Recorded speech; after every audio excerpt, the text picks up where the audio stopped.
Project freedom के तहत आज से कार्रवाई शुरू करने जा रहे हैं। अमरीकी सेंटकॉम की जानिब से भी ये बताया जा रहा है। मिशन आबनाए हुर्मुज़ में बहरी आमदरफ़ को महफूज बनाने के लिए होगा। सेंटकॉम की जानिब से ये भी कहा गया है प्रोजेक्ट फ्रीडम का मकसद कमर्शियल जहाज़ों की आज़ादाना नक़्लो हरकत और तवानाई सप्लाई का तहफ़्फ़ुज़ है। ये मिशन इलाक़ाई और सिक्योरिटी आलमी मईशत के लिए अहम है। अमरीकी कमांडर की जानिब से ऐसा बताया जा रहा है और 100 से ज़ायद जहाज़ बताए गए हैं और बताया जा रहा है कि ड्रोन इस्तेमाल किए जाएंगे।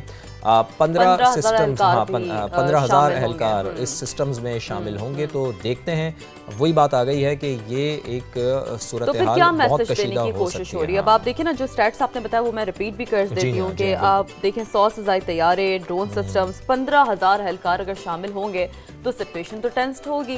यानी कि मामला अगर यही तमाम तर चीज़ें जो हम डे 1 से डिस्कस करें कि नेगोशिएशन से हल हो जाती हैं, क्योंकि ईरान तो ये कह रहा है ना कि हमें आबना हुर्मुज़ के एक रेगुलेशन के हवाले से एक प्रॉपर मैकेनिज्म चाहिए।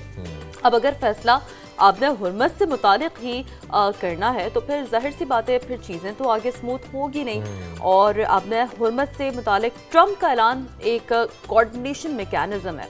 वॉल स्ट्रीट जर्नल की जानिब से भी ये रिपोर्ट किया जा रहा है और इस इक़दाम के तहत इंश्योरेंस कंपनियां और शिपिंग इदारे आबना हुर्मुज़ में ट्रैफिक मुनज़्ज़म करेंगे और मंसूबे में अमरीकी जंगी जहाज़ों के जरिए कमर्शियल जहाज़ों का हिफाजती हिसार भी शामिल नहीं है। तो ये वॉल स्ट्रीट जर्नल ने रिपोर्ट अपनी शाया की है और इस हवाले से जो ये हम बात कर रहे हैं ना, उस हवाले से थोड़ी क्लैरिटी देने की कोशिश की है कि ये किस तरह से चीज़ें आगे प्रोग्रेस करेंगी। बट मामला इतना सिंपल तो मामला इतना, ये बात बिल्कुल दुरुस्त है शीरीन आपकी कि मामला इतना आसान नहीं है। तो अब देखना ये होगा, चूँकि टाइम तो उन्होंने मशरिक़ वस्ता के हवाले से सुबह का दिया है डोनाल्ड ट्रंप ने, तो अब सुबह भी हो चुकी है और अब देखना ये है कि ये सिलसिला आगे कैसे बढ़ता है। अब अमेरिकी सदर डोनाल्ड ट्रंप के ट्वीट्स आना शुरू हो जाएंगे काउंटडाउन के।